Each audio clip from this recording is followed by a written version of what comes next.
አሰላሙ አለይኩም ወራህመቱላሂ ወበረካቱሁ። ውድና የተከበራችሁ የቻናል ቤተሰቦች ሰላም ብያለሁ ሁላችሁንም። ለዚህ ቻናል አዲስ ከሆናችሁ ላይክ፣ ሼር፣ ሰብስክራይብ ያደርጋችሁ አበረታቱኝ። እንፋሎት የተሰኘው ተከታታይ እውነተኛ ታሪክ ክፍል 2 ይቀጥላል።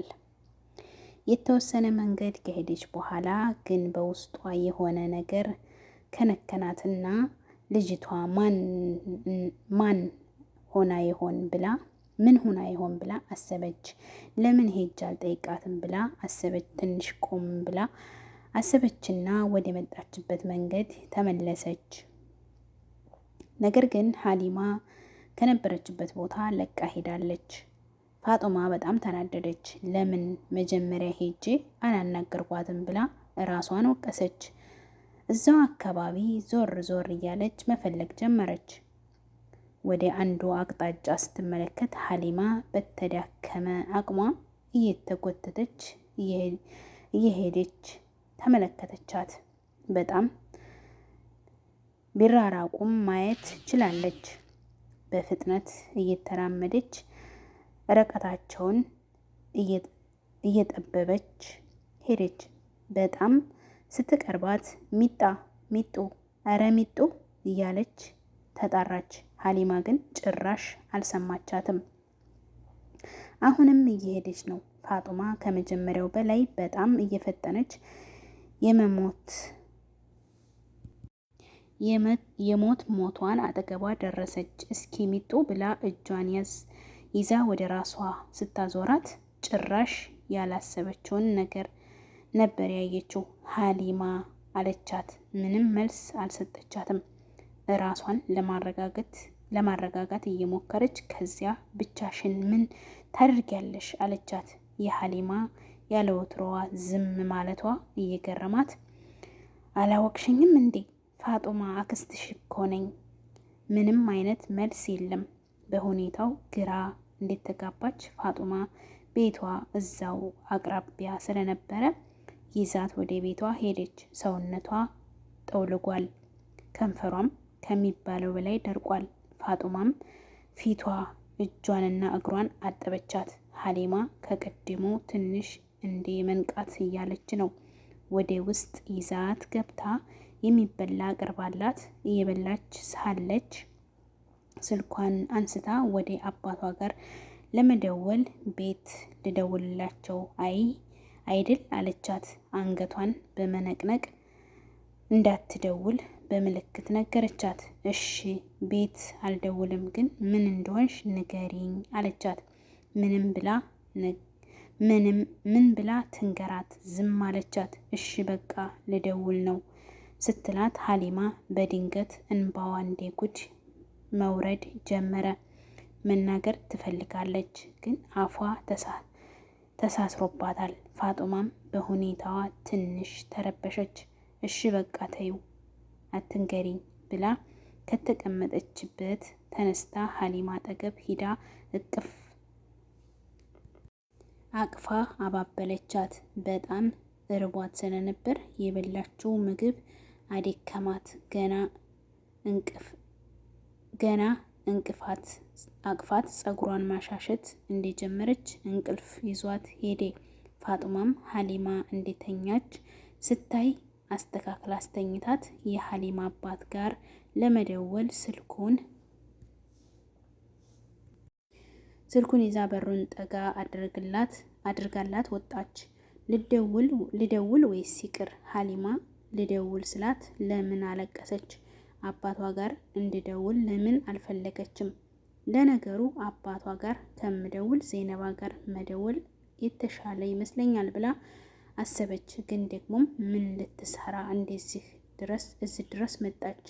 ለዛው ብቻዋን። ብዙ ጥያቄ አይምሮዋ ውስጥ ተፈራረቀባት።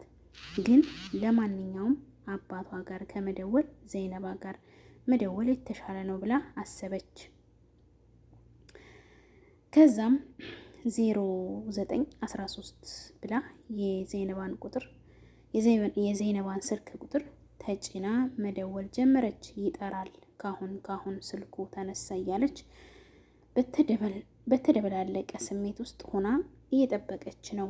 የዘይነባ ስልክ ቻርጅ እንዴት ተሰካ ነው ሰሚራና ከድር ሳሎን ቤት ውስጥ ቁጭ ብለዋል። ከድር ማለት የሀሊማ አባት ነው።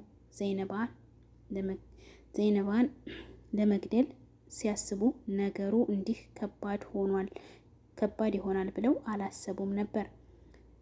እስከሚመሽ ጠብቀው ሬሳዋን የሆነ ቦታ ላይ ለመደበቅ ተስማምተው እስከሚመሽ እየጠበቁ ነው። ድንገት ግን የዘይነባ ስልክ ሲጠራ ሁለቱም በጣም ደነገጡ። ሰሚራ ከተቀመጠችበት ተነስታ ስልኩ ወደሚጠራበት ቦታ ሂዳ ስልኩን ከቻርጅ ላይ ነቀለችው። የተመዘገበ ስልክ ቁጥር ፋጡማ ይላል ብላ ልታቀብለው እጇን ስትዘረጋ እኔ አንስቼ ምን እንዲላት ነው የምትሰጭኝ? ራስሽ አንሺው። በዚህ መሃል ሁለቱም እየተጨቃጨቁ ስልኩ ተዘጋ። ሰሚራ ስልኩን ይዛ መጀመሪያ ወደ ተቀመጠበት ቦታ ሄደች። ከጥቂት ደቂቃዎች በኋላ ድጋሜ ስልኩ ጠራ። ስልኩን ደፍሮ አንስቶ የሚያናግር ጠፋ። ሰሚራ አሁንም ስልኩን እንደያዘችው ነው። ፋጡማ ከመጀመሪያው በላይ አሁን ይበልጥ ተጨነቀች። የሀሊማ ሁኔታ፣ የስልኩ አለመነሳት አንድ ላይ ሲሆን ብዙ መጥፎ ሀሳቦች እንዲታስብ አደረጋት። እረ ምን ሆነሽ ነው ፋጡማ? ደጉን አስቢ እንጂ አለች። ፋጡማ ራሷን ለማረጋጋት እየሞከረች ምናልባት አላየችው ይሆናል ብላ ድጋሜ ስልኩን መደወል ጀመረች። ከድርና ሰሚራ እንደዛው እንደተፋጠጡ ናቸው። ፋጡማም ኔትወርክ አስቸገራት። ደጋግማ እየሞከረች መጨረሻ ተሳካላት። መጥራት ጀመረ። ሁለቱም በድጋሚ በጣም ደነገጡ። ሰሚራ ከድርን አፍጥጣ እያየችው ነው። በአይኗ አንሳው እያለች ትዕዛዝ የምትሰጥ ነው የሚመስለው። ሰሚራ በከድር ዝምታ ተናዳለች። ፋጡማም በበኩሏ ኧረ አንሺው እያለች ነው። ሀሊማ አሁንም እንደተኛች ናት። ግን ድንገት ሰሚራ ስልኩን ብድግ አድርጋ የማንሻውን ቁልፍ ተጭና ሄሎ አለች። ፋጡማ ስልኩ በመነሳቱ በጣም ተደስታ ሄሎ አሰላሙ አሌይኩም፣ እዚህ አይሰማም እንዴ አለቻት። እዚህ አይሰማም እንዴ አለቻት። ሰሚራ ምንም አይነት መልስ ሳትመልስ እያዳመጠቻት ነው። ፋጡማ አይሰማም እንዴ ሄሎ እያለች ነው። ሰሚራ ድንገት አንድ ሀሳብ መጣላት። ከድር ሁኔታዋ ግራ ገብቶት በዝምታ እየተመለከታት ነው። ሰሚራ ብዙም ሳትቆይ ይቅርታ የኔ እህት ዘይነባ የለችም፣ ማለቴ ስልኳ ቻርጅ ላይ ነው። አልገባኝም አለቻት ፋጡማ። መብራት ስለሌላቸው ቻርጅ ለማድረግ እኔ ጋር አምጥታው ነው።